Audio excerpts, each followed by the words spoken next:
여러분 안녕하세요. 믿고 보는 원불대 불교 대백과의 원영입니다.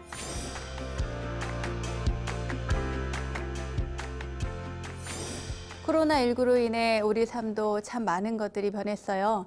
마스크는 이제 생활의 필수품이 되었고요. 사회적 거리두기 역시 이제는 일상이 된 것 같습니다.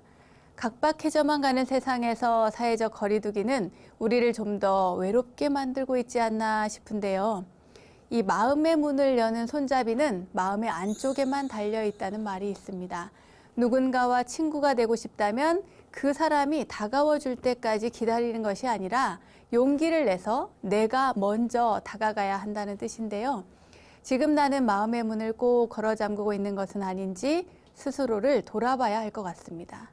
사회적 거리두기로 우리의 물리적 거리는 조금 멀어졌지만 마음의 거리는 좁힐 수 있도록 좀 더 마음을 열고 서로를 위로하고 보듬어주면 어떨까 싶네요. 자, 원영스님의 불교 대백과 오늘도 여러분과 좀 더 가까워질 수 있는 불교의 이야기들을 준비했습니다. 이야기가 궁금하시다면 자, 모두 어서 모이세요.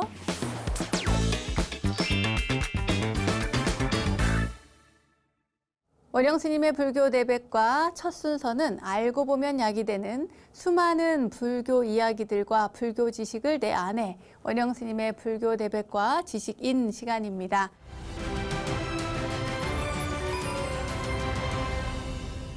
오늘은 우리를 올가매고 있는 코로나 바이러스도 피해갈 수 있는 아주 특별한 여행을 준비했습니다. 바로 랜선 성지 순례를 떠나려고 하는데요. 여행을 가려면 준비할 것들이 참 많죠. 이동할 수단, 숙소, 또 현지에 가면 필요한 정보들, 알아봐야 할 것도 많고 준비해야 할 것들도 아주 많죠.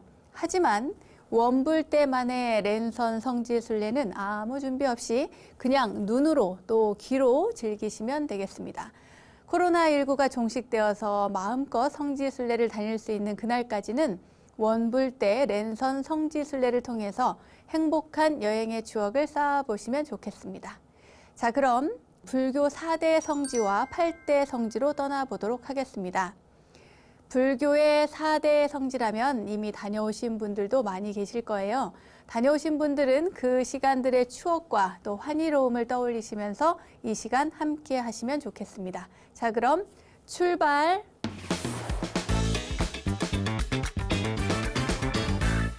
자, 그럼 8대 성지는 무엇이 있을까? 이 4대 성지는 유명하니까 잘 아실 텐데 8대 성지는 잘 모르시거든요. 이 8대 성지 안에 4대 성지도 포함이 되어 있습니다. 먼저 탄생의 땅이죠. 룸빈입니다. 그리고 깨달음의 땅 부다가야가 있고요. 또 설법의 땅, 최초의 설법지죠. 녹야원, 사르나트를 말합니다. 그리고 왕사성에서 포교를 굉장히 많이 하셨어요. 그래서 포교의 땅 라즈기르가 있고 부처님이 가장 오래 머문 곳으로 알려져 있습니다. 슈라바스티, 사위성이라고 알려져 있기도 하죠. 그리고 부처님께서 도리천에 가서 설법하시고 내려온 땅, 그래서 하늘과 땅이 이어진 곳이라고 해서 쌍카샤가 있습니다. 그리고 비구니 승가가 생기고 2차 결집이 이루어졌던 바이샬리, 외샬리라고도 하죠. 그리고 마지막으로 열반에 드신 곳 쿠시나가라가 8번째입니다. 이렇게 해서 8곳이 8대 성지에 들어갑니다. 이곳 가운데 아까도 말씀드린 것처럼 4곳을 꼽아서 4대 성지라고 하는데요. 룸비니, 부다가야, 녹야원, 쿠시나가라 이곳이 바로 4곳 4대 성지입니다. 자, 그럼 4대 성지부터 본격적으로 알아보도록 하겠습니다. 부처님과 관련이 깊은 곳이어서 또 신성시되고 있는 이곳을 4대 성지라고 하는데요. 부처님께서 태어나신 룸빈이, 깨달음을 이루신 부다가야, 처음 설법한 녹야원, 인멸하신 곳 바로 쿠시나가라입니다. 이 4대 성지에 대해서는 열반경에 자세히 나오는데요. 부처님께서 열반을 내가 이제 언제 어느 때 어디에서 이제 열반에 들 것이다 라고 예고를 하셨어요. 말씀을 하시니까 그 얘기를 듣고 존경하는 부처님께서 열반에 드신다고 하니까 시자였던 아난존자가 너무너무 슬퍼합니다. 눈물을 흘리면서 여쭙죠.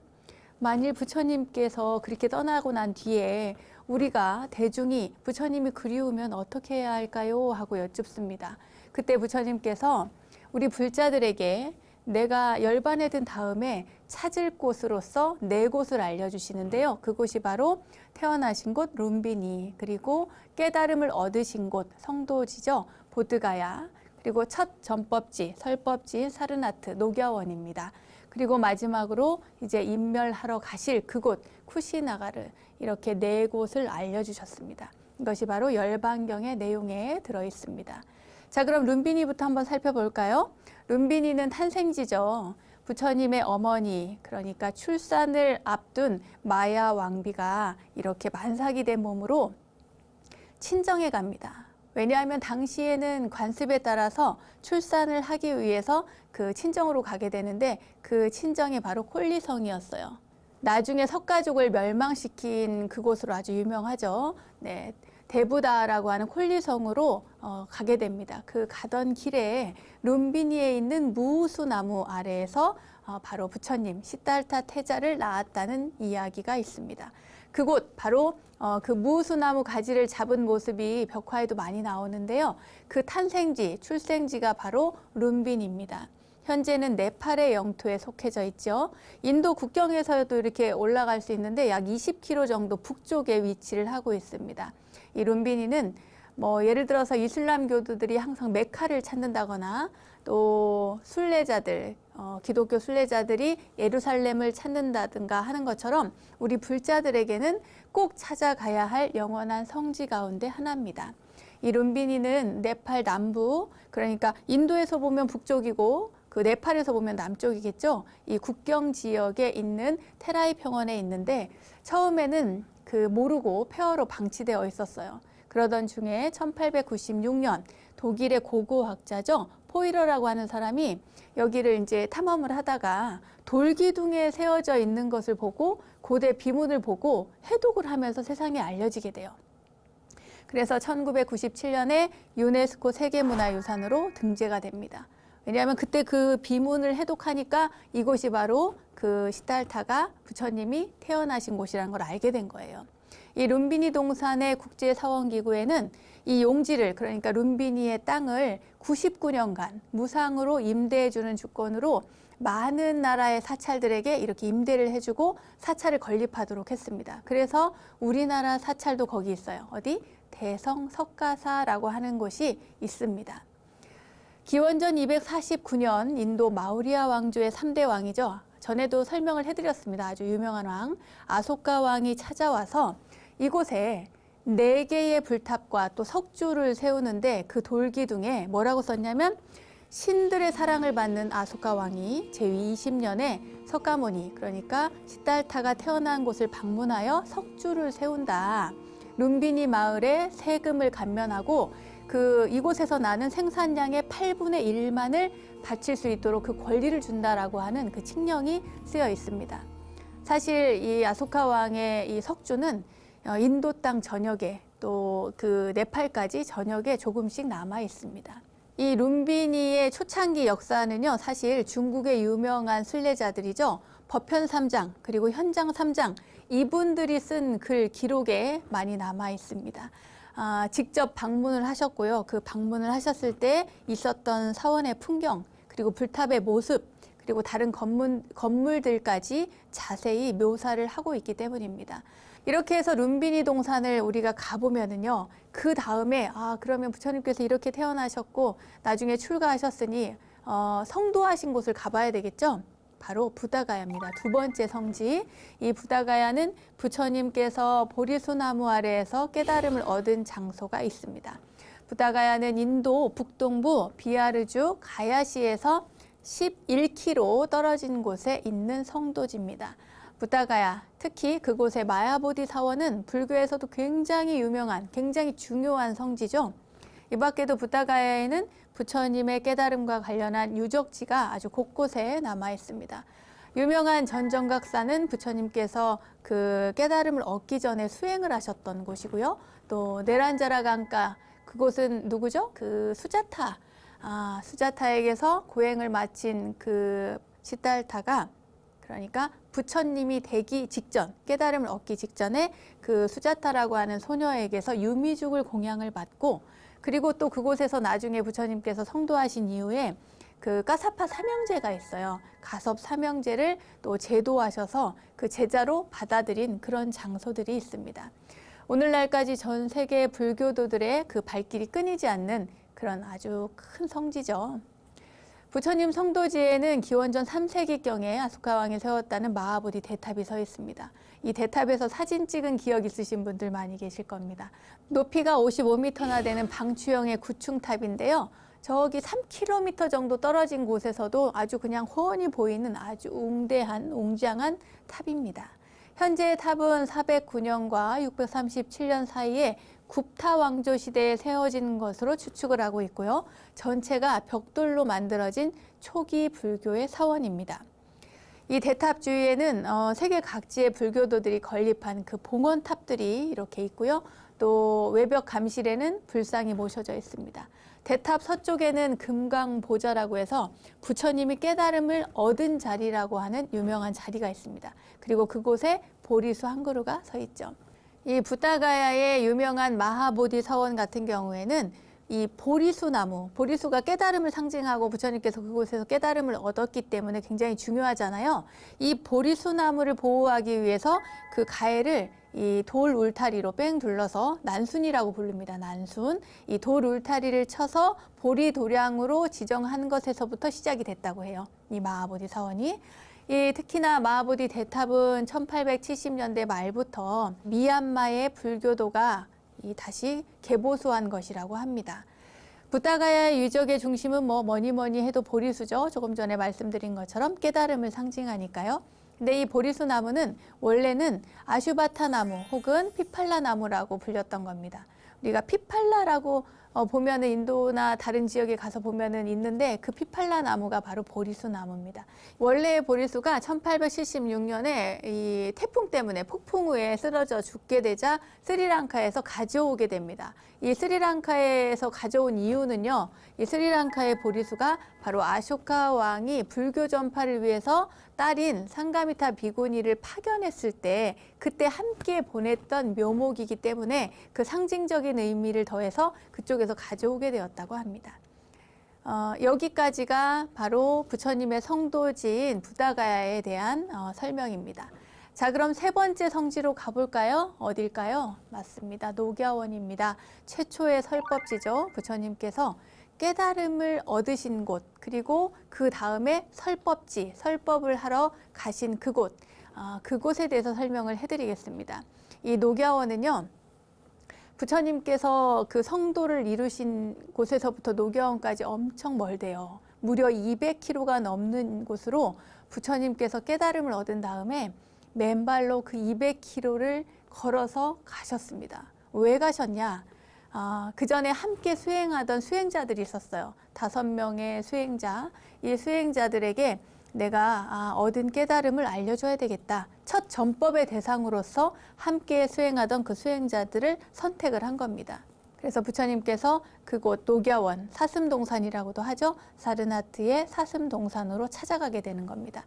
거기에는 곤단냐, 아사지, 마하나마, 바띠야, 바파 이렇게 5명의 수행자가 있었는데 이 수행자들이 부처님이 오니까 부처님께서 예전에 같이 수행하다가 고행을 포기하고 그리고 그 수자타의 유미죽을 받아 먹는 모습을 보고 굉장히 실망을 하고 떠났었거든요.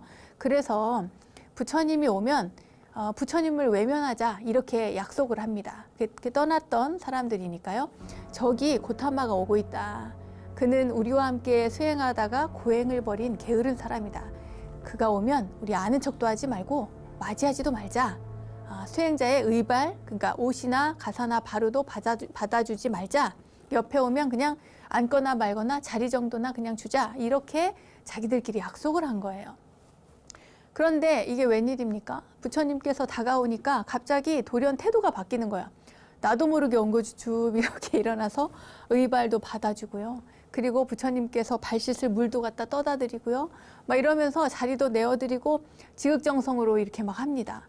그때 부처님께서 당신이 얻은 깨달음을 이 제자들에게 처음으로 법문을 해주시고 설법을 해주시고 그 5명의 수행자가 최초에 출가한 머리를 깎은 제자가 됩니다. 이렇게 해서 부처님을 포함해서 6명의 출가자가 함께 모여서 생활하는, 그러니까 승가를 최초로 조성하게 되는 그런 곳이 바로 이 설법지입니다. 최초의 설법지 녹야원. 이곳이 바로 세 번째로 중요한 성지입니다. 그리고 이렇게 45년간 전법을 하던 부처님께서 마지막으로 열반지로 향하게 되는데요. 이 열반지가 네 번째 성지인 바로 쿠시나가르입니다. 이미 열반에 들 것을 예감한 부처님은요, 시자인 아난존자만을 동행을 하고 당시 마라족의 도읍인 쿠시나가라로 가게 됩니다. 이 쿠시나가라의 교회에 도착한 부처님은 45년 동안의 끝없는 교화와 설법 활동을 마감하고 이 제자인 아난다가 지켜보는 가운데 두 그루의 커다란 사라나무죠. 사라쌍수라고 합니다. 두 그루가 있어서 이 사라나무 사이에서 당신의 80년의 생애를 마감하게 됩니다. 비통해하는 제자들에게, 그러니까 부처님께서 열반에 드신다고 하니까 많은 제자들이 일대에서 모여들었겠죠. 그때 부처님은 이렇게 말씀을 하십니다. 진리의 가르침에 의지하라고 말이죠. 과거에는 수많은 탑과 사원이 이곳에 있었는데 쿠시나가라에는 지금 열반탑과 일부 사원만이 남아 있습니다. 부처님께서, 저도 사실 그 열반경이라든가 부처님의 마지막을 떠올리면 왜 부처님은 이렇게 길에서 돌아가셨지라는 생각이 듭니다. 이곳에서도 아주 부유한 사람들도 있을 것이고 당신을 지극한 정성으로 떠받드는 그런 많은 제자들이 있을 텐데 부처님은 왜 나무 아래서 길 위에서 이렇게 가셨을까? 이런 생각을 자꾸만 하게 되는데요. 이것이 바로 부처님의 훌륭한 점이 아닌가 싶기도 합니다. 그렇기 때문에 길을 위해서 이렇게 떠나는 모습을 보여줌으로써 이 많은 중생들에게 나도 너희와 똑같은 그러한 몸을 가진, 그러니까 생명이 있는 존재는 모두 소멸이 있다라고 하는 것을 몸소 보여주신 것이 아닌가, 이런 생각이 듭니다. 이 대반열반경에 따르면요, 쿠시나가라는 부처님의 전생의 고향이었다고 해요. 그 얘기가 자세히 나오는데 어느 날 이 아난존자가 묻습니다. 그러니까 인멸에 임박했을 때죠. 세존이시여, 왜 이렇게 작고 외진 마을의 변두리에서 열반에 드시려고 하는 겁니까? 이렇게 작은 쿠시나가라 마을이 아니더라도 저기 큰 성, 라자가하, 왕사성이라든지 고산비라든지 바라나시 같은 그런 도시나 마을에 큰 도시가 있는 곳, 장자들이 있는 곳, 이런 곳에서 열반에 드시면 훨씬 더 좋을 것 같습니다. 그곳에서 세존께서 또 열반에 드시면 많은 사람들이 그 유골, 그러니까 사리를 정성껏 수습하지 않겠습니까? 이렇게 부처님께 청하거든요. 그때 부처님께서 아난존자에게 자유롭게 말씀을 하시면서 달래죠. 아난다야, 그런 말 하지 마라. 이 쿠시나가라, 쿠시나라라고도 하는데요. 이 쿠시나가라를, 이곳을 작고 외진 마을이라고 말하지 마라. 지금은 작고 외지지만 예전에는 그렇지 않았다. 그리고 나는 옛날에 전륜성왕으로서 이곳을 지배하는, 이곳을 다스리는 왕이었다. 이렇게 얘기를 하시는 거예요. 그러니까 부처님께서 전생에 이 쿠시나가라라고 하는 곳에 이 성의, 작은 성의 왕이셨대요. 그러한 아주 오래된 인연이 있었기 때문에 마지막은 전생에 내가 살던 곳에서 열반에 들고 싶다는 말씀을 하셨습니다. 이런 얘기는 여러분 처음 들으시죠? 네. 그래요. 이렇게 해서 열반지까지 둘러봤습니다. 4대 성지 설명을 해드렸어요. 자, 그럼 나머지 4곳, 이 4곳을 더해서 8대 성지가 됩니다. 그러니까 룸비니, 그리고 어디죠? 깨달음을 얻으신 부다가야. 그리고 그 다음에 어디죠? 녹야원, 첫 설법지죠. 마지막 4번째가 어디요? 네, 쿠시나가라 열반지입니다. 이 4곳을 기억하신 뒤에 그 다음에 4곳을 더 기억을 하시면 좋겠습니다. 자, 그럼 가볼까요? 5번째입니다. 5번째 왕사성입니다. 라즈기르. 과거 마가다국의 수도인 왕사성은요, 지금은 라즈기르라고도 하죠. 과거 북인도에는 16개의 왕국이 있었는데 그 가운데서 가장 강력하고 부흥한 국가였습니다. 부처님께서 성불 하시기 전에 출가해서 이곳에서 막 공부도 하시고, 이렇게 표현하면 안 된다. 이렇게 공부하시고 또 성불하신 다음에 이 빈비사라 왕의 적극적인 후원을 받은 곳이죠. 이 빈비사라 왕이 부처님을 너무 존경해가지고 이미 수행자일 때부터 나중에 깨달음을 얻으면 꼭 와서 자기들을 제도해달라고 이렇게 청했습니다. 그전에는 이 수행자를 꼬셔가지고 부처님을 꼬셔서 내가 있는 왕으로 저 성으로 가자 막 이런 얘기도 있었거든요. 아무튼 이 빈비사라 왕이 적극적으로 후원하신 곳, 이곳이 바로 왕사성인데 이 라즈기르에는 대표적으로 중림정사가 있습니다. 이 중림정사를 이 빈비사라 왕이 지어서 보시를 하고 이곳에서 부처님께서 불법을 널리 전파하신 곳입니다. 여기서요 법화경도 설하셨죠. 이곳 라즈기르는 곳곳마다 부처님과 제자들의 얽힌 이야기들이 많이 전해지고 있습니다. 예를 들어서 이 왕사성에는 부처님의 설법지인 영축산이 있고요. 또 이 산에는 이 도시를 감싸는 5개의 능선이 있다고 합니다. 중림정사는 불교 최초의 사찰로 마가다국의 빈비사라왕이 기증했다는 것 여러분 기억하시고요. 또 칼란다카 장자가 함께 이 중림원을 기증을 했다고 그래요. 그러니까 중림원을 칼란다카와 장자가 기증을 하고 그곳에 중림정사를 지어서 빈비사라왕이 부처님께 드린 거죠. 살 수 있도록. 20세기 초 이곳을 발굴을 했는데요. 심하게 파괴된 2-3개의 불상과 스투파터를 확인한 데 그쳤다고 합니다. 그리고 왕사성에는 굉장히 유명한 곳이 있습니다. 어디? 나란다 대학입니다. 나란다 대학. 나란다 대학은 5세기에 건립된 세계 최대의 불교 대학입니다. 1만 명의 학생이 있었대요. 그리고 1,700명의 교수진이 있고요. 그래서 스님들이 무려 한 3천여 명 정도 이곳에서 살고 있었다고 합니다. 당시 나란다에 살고 있던 이 스님들은요, 인도 전역으로부터 엄청 우대를 받았다고 해요. 그리고 7세기경에 하르샤 왕은 스스로를 자신은 나란다 대학의 스님들의 종이라고 칭할 정도로 스님들을 극진히 모시고 공양을 했다고 합니다. 지금 복원된 대학의 그 터만 해도요 몇만 평이 넘는다고 해요. 엄청난 규모죠. 나란다의 전성기는 5세기에서 12세기까지 약 700년 정도 이렇게 이어졌다고 하는데 당시 나란다는 세계적인 학문의 요람이었다고 합니다. 왜냐? 단순히 불교만 배운 것이 아니라 인문, 철학, 수학, 자연과학, 천문학 등 아주 여러 가지를 다양하게 배울 수 있는 인도 최대의 종합대학이었던 것이죠. 이러한 곳이 바로 어디? 왕사성에 있다고 합니다. 그러니까 지금의 라즈기르 이곳이 5번째 성지라는 것을 여러분 기억하십시오.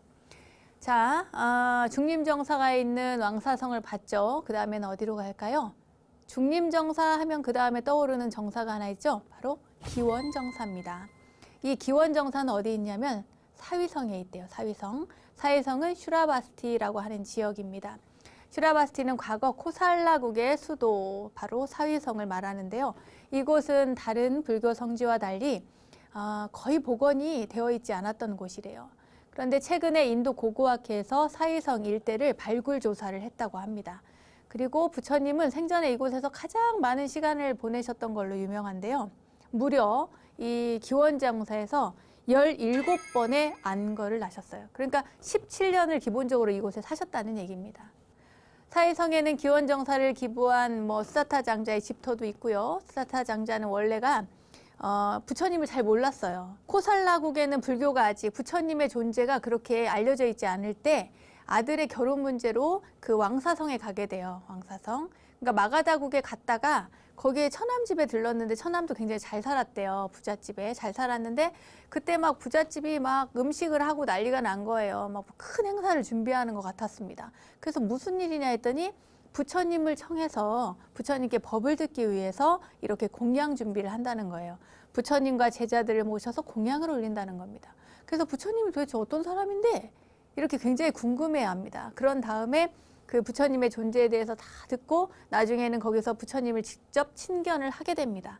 그런 다음에 너무 기쁘고 행복하고 그 들뜬 마음으로 부처님께 기의하고 나중에 코살라국에도 부처님 꼭 와주십시오. 왜냐하면 마가다국은 엄청 큰 나라지만 코살라국은 상대적으로 작은 나라였거든요. 그래서 코살라국에도 한번 와주십시오. 코살라국의 백성들을 위해서도 법을 설해 주십시오. 이렇게 부탁을 해서 부처님이 오시게 됩니다. 그래서 부처님을 맞이할 준비를 하는 과정에서 바로 이 수다타 장자가 기원정사를 세우게 되는 것이죠. 좀 더 자세한 이야기는 여러분 잘 아실 것 같아서 제가 넘어가겠습니다. 이 사위성에는요, 그리고 유명한 에피소드가 하나 더 있어요. 이야기를 안 할 수가 없습니다. 왜냐하면 그 살인자였던 앙굴리말라와 부처님이 만난 그 이야기가 굉장히 유명하게 전해져 내려오고 있거든요. 그 이야기를 하지 않을 수가 없습니다. 어느 날 부처님께서 탁발을 하시고 또 돌아오는 길에 숲길을 이렇게 가시는데요. 사람들이 부처님이 걱정되니까 가지 말라고 막 말립니다. 부처님, 그 길로 가시면 안 됩니다. 그 길에는 앙굴리말라라고 하는 아주 무서운 살인자가 있어서요. 닥치는 대로 사람들을 죽입니다. 사람을 죽인 다음에 글쎄 그 손가락을 잘라서 목걸이를 만들어서 걸고 다닙니다. 그러니까 그 길로 가지 마십시오. 이렇게 거듭거듭 부처님이 가는 그 길을 사람들이 말립니다. 그랬더니 부처님께서 내게는 두려움이라는 것이 없소. 걱정하지 마시오. 이렇게 얘기를 하고 부처님께서 천천히 그 숲길을 걸어가십니다. 근데 진짜 아니나 다를까 얼마 안 가서요. 앙굴리말라가 갑자기 칼을 치켜들고 부처님께 막 달려옵니다. 막 뛰어와서 부처님을 죽이려고, 칼로 치려고 막 뛰어오는데 아무리 뛰어가도 저 코앞에 있는 부처님이 가까이 다가갈 수가 없는 거예요. 뛰어도 천천히 걸어가는 부처님을 따라잡을 수가 없는 겁니다. 그래서 소리를 지르죠. 사무나 거기 섰거라! 이렇게 소리를 지릅니다. 근데 부처님께서 걸음을 이렇게 멈추시고 이렇게 살짝 돌아봐요. 돌아보면서 이렇게 보고 자비스럽고 위험 있는 모습으로 이렇게 쳐다보니까 이 앙굴리말라가 죽이려 가다가 거기서 멈칫하게 되는 거죠. 그러니까 부처님께서 그때 이야기를 합니다. 앙굴리말라야, 나는 여기 이렇게 멈추어 있다. 너는 어리석어서 무수한 인간의 생명을 해쳐왔고 나를 또한 해치려 하지만 나는 여기 이렇게 멈추어 있어도 마음이 평온하다. 너를 가엾이 여겨서 내가 여기에 있다. 이렇게 얘기를 하는 거예요. 그러니까 앙굴리말라가 그 얘기를 듣고는 진짜 꿈에서 깬 것처럼 정신이 번쩍 드는 겁니다. 자기 목에 지렁지렁하게 걸려있던 수많은 혐오스러운 이 손가락들도 보이고요. 그래가지고 정신을 번쩍 차리죠. 그리고 나서 이 활활 타오르던 불길 같은 마음도 싹 사그라들고 그래서 칼을 던지고 부처님 앞에 납작 엎드려서 무릎을 꿇고 엎드려서 절을 합니다. 부처님, 저의 어리석음을 용서해 주십시오. 그리고 이제 오늘부터는 제가 열심히 살겠습니다. 부처님, 그러니까 저를 제발 제자로 받아주십시오. 이렇게 부처님께 간곡하게 청을 합니다. 그래서 부처님께서 그 앙굴리말라를 제자로 받아들이고 워낙 사실은 앙굴리말라가 총명했거든요. 그래서 설법을 듣고 금세 지혜의 눈을 뜨게 되었다고 합니다. 사실 이 앙굴리말라를 그 교단에 받아들임으로써 부처님이 비난을 엄청 많이 받게 됐거든요. 이 중요한 이야기를 여러분들께 해드리고 싶어서 이 기원정사 이야기를 조금 축약해서 말씀을 드렸습니다. 자, 우리 지금 어디 갔죠? 어디예요? 사위성, 슈라바스티까지 우리가 갔습니다. 자, 그 다음에는 어디로 갈까요? 어디요? 그 다음에는 부처님께서 그 깨달음을 얻으시고 제자들을 많이 제도하는 그 가운데 어느 날 안거 중에, 그러니까 정진 중에 도리천에 계시는 어머님께 갑니다. 도리천이 어디 있다고 배웠죠? 불교의 공간관, 그 시간관 이야기할 때 말씀을 드렸습니다. 수미산의 가장 꼭대기, 제석천왕이 있는 그곳, 바로 도리천. 수미산의 제일 꼭대기는 도리천, 이렇게 기억을 하시면 되겠습니다. 이 도리천에 가셔서, 그러니까 그 정에 들어서 도리천에 올라가신 거죠. 올라가셔서 그곳에서 돌아가신 어머니, 마야 부인을 위해서, 어머니를 위해서 설법을 하셨다고 합니다. 그렇게 설법을 하시고 그런 다음에 다시 내려오십니다. 그때 설법을 하고 내려오신 그 땅, 그곳이 바로 쌍카시아, 쌍카샤라고 하는 그 지역입니다. 그래서 인도 사람들은요, 그 옛날부터 하늘과 땅을 연결시켜주는 성지다. 이래서 이 쌍카샤를 7번째 불교 성지로 보고 있습니다. 이 쌍카샤는 인도의 델리 동남쪽 파그나에서 한 11km 정도 떨어진 그 곳이라고 해요, 장소. 3개월 동안 천상에 올라가서 신들에게 또 어머니에게 설법을 하고 내려오실 때 좌우 협시로, 좌우보처로 제석천과 범천 이렇게 함께 내려오셨다고 하죠. 그래서 이곳을 인간계와 천상계를 연결하는 기적의 성지라고도 합니다.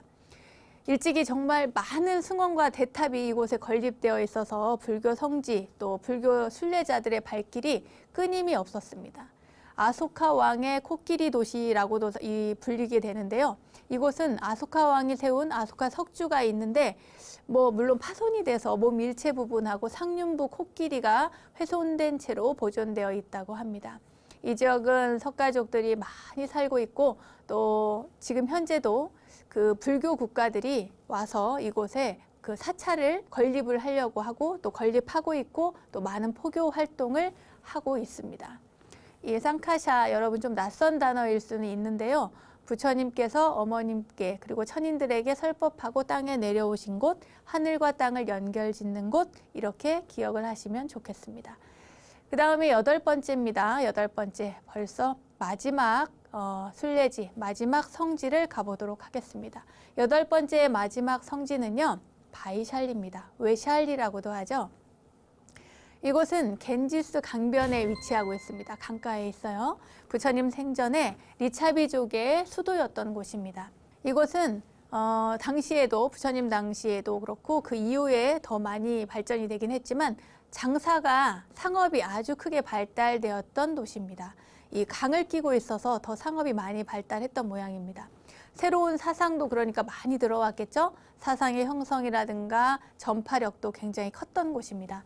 부처님이 출가하신 후에 여러 스승들을 찾아다녔어요. 그러니까 스스로 숲에 들어가서 머리 깎고 옷을 갈아입고 다닐 때 그때 2명의 스승을 찾아다니잖아요. 알라라 깔라마 그리고 우따 까라마푸따. 그 알라라 깔라마라고 하는 선인을 이곳에서 만나서 무소유의 가르침을 배웠습니다. 부처님은 깨달음을 얻으신 후에 5년이 지나서 다시 이 바이샬리, 외샬리에 가시는데요. 외샬리에 오랜 자연재해로 사람들이 막 굶주리고 질병이 들고 굉장히 많은 사람들이 죽어나갔대요.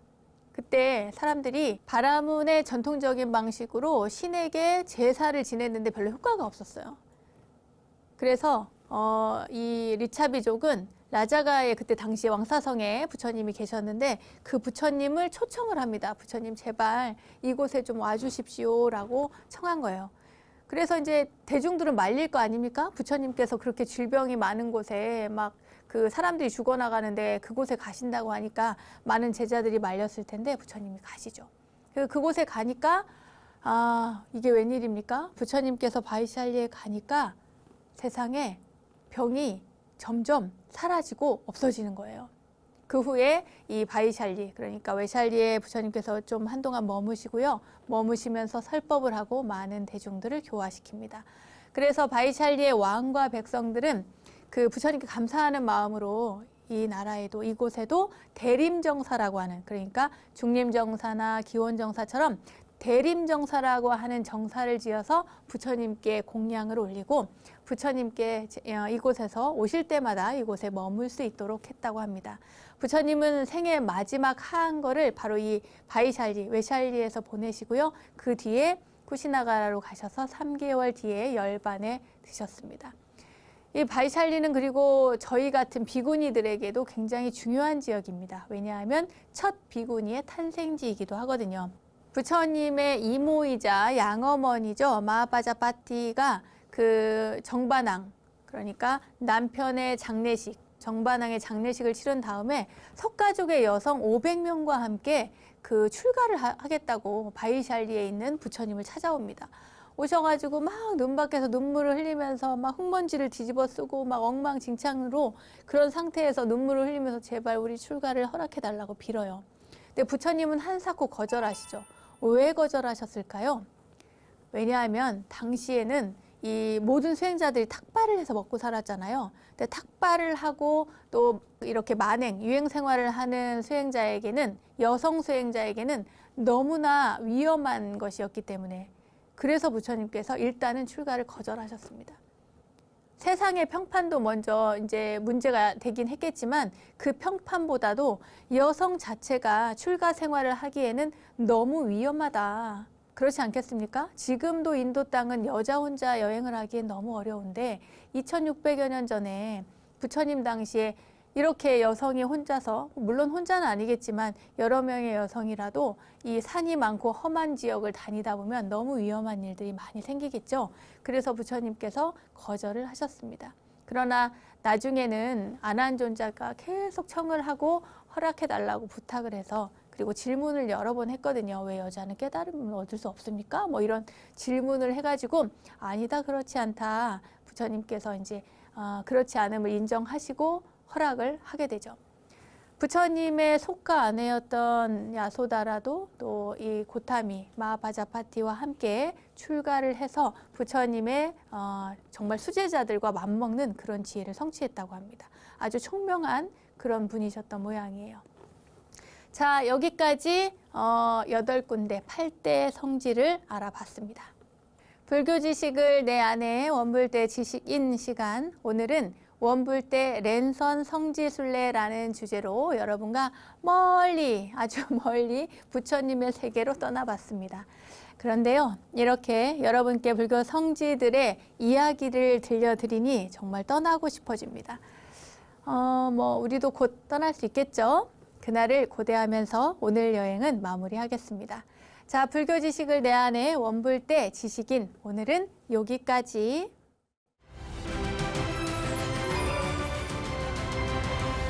저절로 알게 되는 사찰 이야기, 오늘은 이절로 아니 저절로 시간입니다. 오늘은 영화로도 잘 알려진 남자인데요. 설악산 오세암으로 떠나봅니다. 진리를 찾아 길을 나선 선제동자는 세상 모든 만물과 세상 모든 선지식들과의 친견을 통해 깨달음을 얻게 되죠. 바람 없는 오직 순수한 마음이 있기 때문에 선제동자와 선지식들의 만남도 가능하지 않았을까 싶습니다. 643년 설악산 중턱 조그만 초막을 짓고 수행하던 자장율사는 관음보살의 진신을 친견하고 관음도량인 관음암을 창건하게 됩니다. 이후에 조선 초기에 생육신의 한 사람이죠. 김시습이 출가를 했고요. 근대에는 만해 한용운 스님이 수행을 하던 곳 관음암. 하지만 1643년 설정 스님의 중건 이후에 새로운 이름으로 탄생하게 됩니다. 조선 인조 때의 일이에요. 설악산 관음암에 설정 스님이 살고 있었습니다. 꿈에요. 스님이 꿈을 꾸고 있는데 속히 고향으로 가보세요. 스님, 고향으로 가보세요. 어서요. 이렇게 막 자다가 깨보니까 꿈이었던 거죠.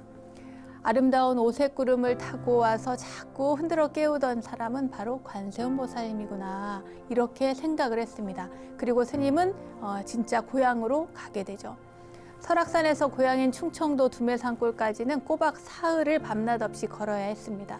출가한 이후에 한 30여 년 만에 고향을 찾아갔기 때문에 되게 낯설게 느꼈을 거예요. 그런데 막상 가보니까 너무 비참하고 황량하고 그런 겁니다. 마을이. 큰 댁, 작은 댁, 친척들이 모여 살 마을은 진짜 잡초만 무성하게 나 있고요. 사람이 없는 거예요.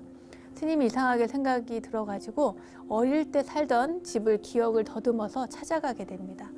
금방이라도 부모님이 문을 박차고 나오실 것만 같은데 인기척이 전혀 없는 거예요. 어머니, 아버지, 형님 이렇게 아무리 불러도 대꾸가 없습니다. 아니, 관세음보살님은 왜 이런 곳에 고향에 나보고 가보라고 하셨을까 이렇게 생각하고 있는데 아랫마을에 산다고 하는 노인이 한 분 나타났습니다. 아이고 스님, 시주를 오신 모양인데요. 잘못 오셨습니다. 이 마을은 얼마 전에 괴상한 병이 들어서 모조리 떼죽음을 당하고 3살 된 어린아이 한 명만 살아있을 뿐입니다. 이렇게 이야기를 하는 거예요.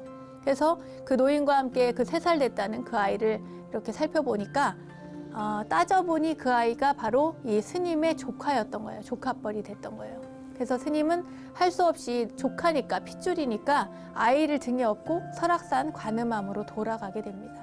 그래서 아이를 잘 키워서 이 아이는 가문의 대를 이어야겠다 이렇게 생각을 하신 거죠. 아이는 야물딱지고요. 또 총명하고 영리했대요. 산짐승 소리도 별로 무서워하지도 않고 다람쥐랑 막 장난도 치면서 아이가 잘 자랐습니다. 한 5살쯤 되니까 아이가 예불도 막 따라서 하고요. 목탁도 두드리고 연불도 곧잘 따라하는 거예요. 얼마나 신통한지 스님이 보니까 너무 귀엽고 예쁜 겁니다. 그런데 그해 가을에, 아주 늦가을인데 이제 겨울에 그 먹고 살 식량을 준비를 해야 돼서 스님이 설악산을 넘어서 양양에 있는 장터에 가게 돼요. 그런데 이 아이를 데리고 5살 된 아이를 데리고 가자니 너무 번거로울 것 같고 그 두고 가자니 또 너무 걱정이 되고 그래서 어떻게 할까 고민을 해요. 그러다가 금방 하루면 다녀올 테니까 아이를 앉혀놓고 이야기를 합니다. 이틀 동안 먹을 밥을 해놓고 이 밥 먹고 저기 계시는 저 어머니한테 관세음보살 관세음보살 하고 부르면 저 어머니 그러니까 관세음보살님이 너를 잘 보살펴 주실 거야 이렇게 이야기를 합니다. 그러니까 관세음보살님을 어머니라고 하고 뭔가 필요하거나 또 도움이 필요하면 관세음보살님 이렇게 부르라고 가르쳐주고 이 스님은 장터로 향하게 된 거예요. 식량을 구하기 위해서. 그래서 이제 한참을 내려갑니다. 그리고 장을 보고 난 다음에 불이 나게 이제 5살짜리 꼬마 아기 혼자 산속에 있으니까 걱정이 되잖아요. 그러니까 엄청 서둘러서 불이 나게 신흥사까지는 돌아왔습니다. 장터에서 돌아왔는데 밤이 된 거예요, 벌써. 그러니까 도저히 밤에는 이제 산길이 너무 위험하니까 그 동네 사람들이나 신흥사에 있는 스님들이 안 되겠다고 그냥 오늘은 여기 주무시고 내일 올라가시라고 새벽 일찍 가시라고 이야기를 하죠. 그래서 스님은 하는 수 없이 신흥사에서 하룻밤을 지내게 되는데요.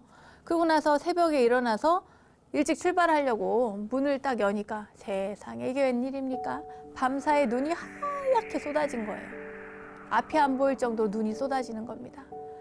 그래서 이제 걱정이 태산인데 그래도 아기 혼자 5살 난 애 혼자 두고 그냥 말 수가 없으니까 이제 배낭을 짊어지고 길을 나서는 거예요. 근데 사람들이 막 말립니다. 스님들도 안 된다고 하고 신흥사 스님들도 막 한사코 말리는 거예요. 그렇게 해서 나중에 좀 눈이 그치고 녹고 그 암자로 돌아갈 수 있을 정도가 되었을 때 그 설악산에서 이제 신흥사 스님과 함께 한 분을 모시고 같이 그 설악산 마등연 능선을 따라서 암자까지 갑니다. 근데 암자에 거의 도착했을 때요. 저기 골짜기 그 관음암 있는 곳에서 막 빛이 막 나는 거예요. 너무 신기하게도. 그래서 이게 뭐지 하면서도 스님은 막 미친 듯이 조카를 부르면서 막 이제 달려갑니다. 단숨에 달려가서 암자에 도착을 했죠. 그랬는데 도착을 해서 보니까 법당에서 무슨 소리가 들려요. 그래서 무슨 소리인가 들어보니까 관세음보살을 외우는 연불 소리가 들리는 겁니다.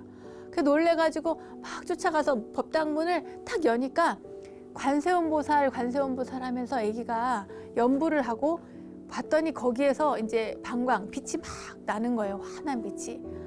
너무 신기해가지고 조카 이름을 다시 한번 부르니까 조카가 뒤돌아보면서 연불하다 말고 스님 하고 이렇게 돌아보는 거예요. 아기가. 그래가지고 이제 너무 반갑게 살아있다니 네가 이렇게 살아있다니 하면서 스님이 이제 아이를 안아주죠. 아니 그래 네가 어떻게 이렇게 살아있냐 하니까 아기가 하는 말이 제가 왜요? 이러면서 스님 오시기만 기다리면서 관세음보살님 관세음보살 이렇게 이야기하니까 저기 어머니가 관세음보살님이 와서 보살펴 주셨어요. 밥도 주시고.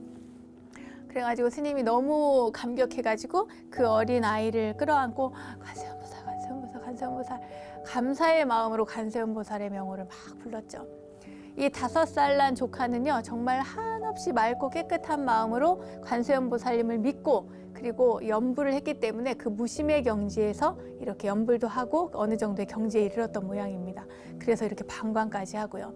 그래서 스님은 너무 감격해서 그 다음에 이 암자 관음암의 이름에서 오세암으로 이름을 고쳤습니다. 이 오세암은 그 5살짜리 동자를 상징하는 것도 있지만 이 동자가 5살 때 이미 불법을 깨쳤다라고 하는 의미로 오세암이라고 했다고 하는군요. 너무 재밌고 감동스러운 이야기죠?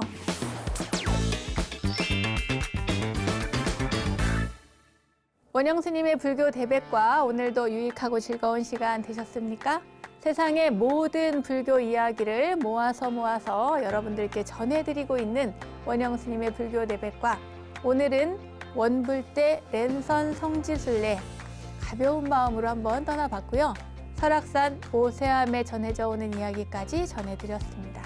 알매지혜가 가득한 시간 원불대 오늘은 여기까지입니다. 다음 원불대 이야기들도 여러분 기대해 주시고요. 저는 여기서 인사드리겠습니다. 믿음직한 원불대, 믿고 보는 원불대, 다음 시간도 잊지 마세요. 감사합니다.